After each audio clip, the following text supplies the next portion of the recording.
اللہ رب العالمین والصلاة والسلام علی رسولہ الکریم اما بعد۔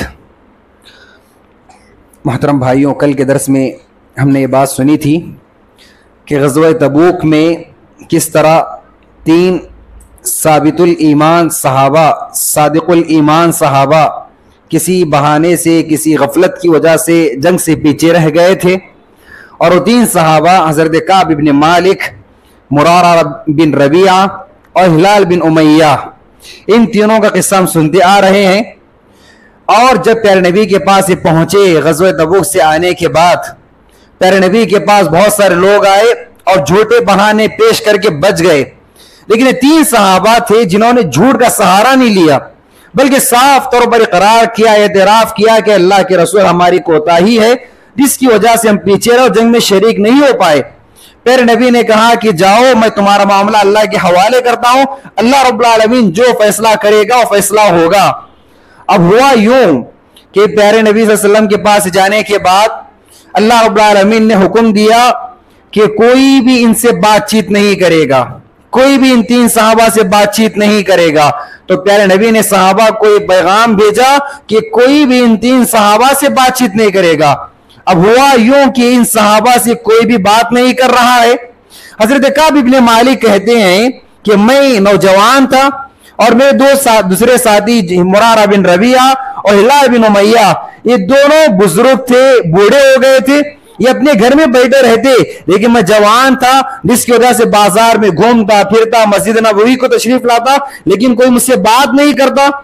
مسجد نبوی میں نماز پڑھنے کے بعد میں پیارے نبی کے پاس جاتا اور پیارے نبی کو سلام کرتا، اور میں دیکھتا کہ پیارے نبی کیا میرا جواب دے رہے ہیں، تاکہ کچھ جواب دے دے مجھے تسلی ہو جائے۔ پیارے نبی کے ہونٹوں کو میں دیکھتا کہ پیارے نبی کے ہونٹ حرکت کر رہے ہیں نہیں کر رہے ہیں، لیکن میں مایوس ہو کر وہاں سے لوٹ جاتا۔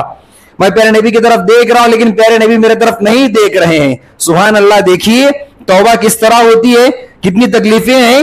صحابہ کہتے ہیں کہ مدینہ ہمارا گاؤں، جس گاؤں میں ہم رہ رہے ہیں، لیکن اس گاؤں میں ہم سے کوئی بات چیت کرنے والا نہیں، جس کی وجہ سے مدینہ جو ہمارا گاؤں ہے، ہمارا گاؤں ہونے کے باوجود اس گاؤں میں ہم اجنبی بن گئے، اجنبی بن گئے ہم، اور زمین اپنی کشادگی کے باوجود ہم پر تنگ ہو گئی۔ وَضَاقَتْ عَلَيْهِمُ الْأَرْضُ بِمَا رَحُبَتْ، بالکل ہمیں مایوسی چھا گئی ہم پر۔ سبحان اللہ، توبہ کیسے ہوتی ہے، اور صحابہ اکرام توبہ کیسے کرتے ہیں۔ اس کے بعد صحابی کہتے ہیں کہ جب کوئی بات کرنے کے لیے ریڈی نہیں تھا، کوئی بات مجھ سے نہیں کر رہا تھا، تو میرے پاس ایک میرا قریبی دوست، بلکہ میرا چچا زاد بھائی حضرت ابو قتادہ، یہ میرے بڑے پیارے تھے۔ میں سمجھا کہ یہ مجھ سے بات کریں گے، میں ان کے گھر گیا اور میں نے ان سے سلام کیا، لیکن ابو قتادہ نے سلام کا جواب تک نہ دیا۔ ابو قتادہ نے سلام کا جواب تک نہ دیا، کیوں؟ اس لیے کہ پیارے نبی نے منع کیا تھا۔ حالانکہ ابو قتادہ میرے بڑے عزیز ہیں، میرے نزدیک بڑے پیارے ہیں، ہم بڑے بھائی ہونے کے ساتھ ساتھ اچھے دوست ہیں، لیکن پیارے نبی کا حکم تھا کہ ابو قتادہ بھی مجھ سے بات نہیں کر رہے، میرے سلام کا جواب نہیں دے رہے۔ میں نے ابو قتادہ سے کہا، ابو قتادہ تم جانتے ہو کہ اللہ رب العالمین سے میں کتنی محبت کرتا ہوں، اللہ کے رسول سے میں کتنی محبت کرتا ہوں، اور اس محبت میں میں کتنا سچا تم جانتے ہو۔ لیکن ابو قتادہ نے کوئی جواب نہیں دیا۔ پھر میں نے کہا، لیکن ابو قتادہ نے کچھ نہیں جواب دیا۔ پھر میں نے کہا، لیکن ابو قتادہ نے کچھ جواب نہیں دیا۔ بڑی مایوسی ہوئی مجھے، بڑی مایوسی ہوئی، وہاں سے لوٹ کر آ گیا۔ اس طرح 40 دن گزر گئے، اس طرح 40 دن گزر۔ سوچئے ایک گاؤں میں رہے اور اس گاؤں والوں میں سے کوئی آپ سے بات چیت نہ کرے، کتنی تکلیف ہوگی انسان کو، کتنی پریشانی ہوگی۔ اور یہاں پر دیکھیے آزمائش بھی آتی تو کیسے آتی ہے۔ حضرت ابو قتادہ کہتے ہیں، حضرت کعب بن مالک کہتے ہیں، مارکیٹ سے میں گزر رہا تھا، بازار سے میں گزر رہا تھا، بازار میں بہت سارے شام سے آئے ہوئے تاجر تھے جو شام سے سامان لا کر، ملک شام سے سامان لا کر مدینے کی بازار میں بیچ رہے تھے، بزنس کر رہے تھے۔ ان میں سے ایک آدمی دوسرے لوگوں سے میرے بارے میں پوچھ رہا تھا کہ کعب بن مالک کہاں ہیں، بتاؤ مجھے۔ تو لوگوں نے میری طرف اشارہ کر کے بتایا کہ یہ دیکھو کعب بن مالک۔ وہ مدینے کا آنے والا تاجر میرے پاس آیا اور مجھے ایک لیٹر، ایک پیغام دے کر چلا گیا، اور جب میں نے کھول کر دیکھا تو پیغام غسان کے بادشاہ کی طرف سے تھا۔ سبحان اللہ، دیکھیے آزمائش آتی تو کیسی آتی ہے۔ غسان کے بادشاہ نے پیغام بھیجا، لیٹر بھیجا ہے، اور لیٹر میں کیا لکھا ہوا تھا؟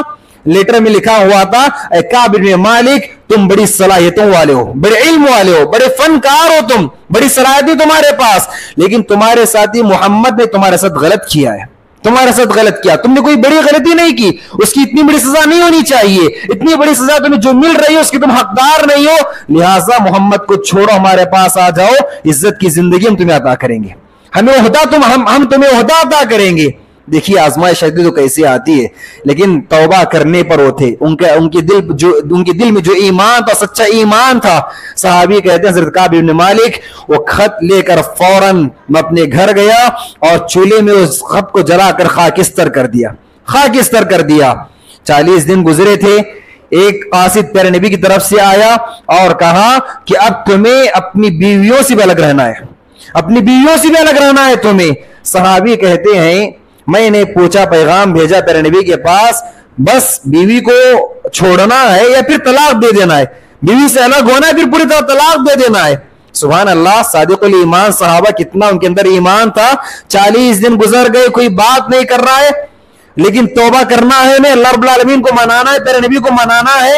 دیکھیے جب کہا گیا کہ بیوی سے الگ ہونا ہے تو آگے بڑھ کر پوچھ رہے ہیں کہ بس بیوی سے الگ ہونا ہے پھر طلاق بھی دینا ہے.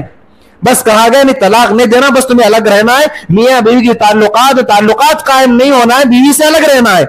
اس کے بعد صحابہ کہتے ہیں کہ حضرت کعب بن مالک, مرارہ بن ربیعہ, ہلال بن امیہ, یہ تینوں صحابہ اپنی بیویوں سے الگ رہے. لیکن ہلال بن امیہ بزرگ تھے, بوڑھے ہو گئے تھے, بیوی کی خدمت کرنا ضروری تھا, تو پیارے نبی نے حضرت ہلال بن امیہ کی اجازت دی کہ ہلال بن امیہ کی بیوی حضرت ہلال بن امیہ کے ساتھ رہ سکتی ہے, ان کی خدمت کر سکتی ہے, لیکن تعلقات قائم نہیں ہوں گے. اس کے بعد اسی طرح اور 10 دن گزر گئے, 50 دن کمپلیٹ ہو گئے, کوئی بات نہیں کر رہا ہے. ہمیں اتنی تکلیف ہو رہی ہے کہ جس گاؤں میں ہماری پیدائش ہوئی, جہاں ہم جوان ہوئے, جہاں ہماری زندگی بسر ہو گئی, جہاں ہر ایک چپا ہمیں جانتا ہے, لیکن وہاں پر کوئی بات کرنے کے لیے تیار نہیں, اپنے گاؤں میں اجنبی بن گئے ہم. اس کے بعد حضرت کعب بن مالک کہتے ہیں کہ 50 دن گزرنے کے بعد فجر کی نماز میں نے پڑھی. فجر کی نماز پڑھنے کے بعد ایک پکار میں نے سنی, پکارنے والا پکار رہا تھا, خوشخبری دے رہا تھا, ابشر یا کعب بن مالک, اے کعب بن مالک خوش ہو جاؤ, خوش ہو جاؤ, اللہ رب العالمین نے تمہاری توبہ قبول کر لی, اللہ رب العالمین نے تمہاری توبہ قبول کر لی. پیارے نبی کے پاس وحی نازل ہوئی, وعلى الثلاثة الذين خلفوا حتى إذا ضاقت عليهم الأرض بما رحبت وضاقت عليهم أنفسهم وظنوا أن لا ملجأ من الله إلا إليه. بہت سارے لوگ منافقین آئے اور چھوٹے جھوٹے بہانے پیش کر کے چلے گئے, بچ گئے, لیکن 3 صحابہ سچ کہا انہوں نے, اگر وہ چاہتے تو جھوٹ کہہ کر بچ سکتے تھے. سچ کہنے کے ساتھ اتنی آزمائش آئی, لیکن وہ ڈٹے رہے اللہ کو منانے کے لیے, اللہ کو خوش کرنے کے لیے, تو اللہ رب العالمین ان سے خوش ہو گیا اور ان کی توبے کا ذکر قرآن مجید میں نازل کیا. اور روز قیامت کی صبح تک جب یہ آیتیں پڑھی جائیں گی تب تک ان صحابہ کو یاد کیا جائے گا. بہرحال پیارے نبی نے فجر نماز کے بعد صحابہ کرام کو سنایا کہ اللہ رب العالمین نے ان تینوں صحابہ کی توبہ قبول کی ہے. فوراً صحابہ خوشی کے مارے ایک دوسرے پر سبقت کرتے ہوئے, دوسرے سے آگے بڑھتے ہوئے خوشخبری دینے کے لیے آگے بڑھے.